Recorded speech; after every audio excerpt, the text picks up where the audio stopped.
Welcome. প্রতিদিন নাগাল্যান্ড রাজ্য লটারির ফলাফল দেখতে আমাদের সঙ্গে থাকুন। লটারি সংবাদ রেজাল্ট সম্পর্কে আপডেট করা হবে।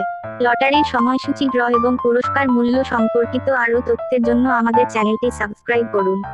প্রতিদিনের লটারির রেজাল্ট সম্পর্কে আরও তথ্যের জন্য বেল আইকনটি অন করুন। আপনি এখানে সব ফলাফল চেক করতে পারবেন। লটারি সংবাদ দুপুর 1টা, সন্ধ্যা 6টা ও রাত 8টার রেজাল্ট।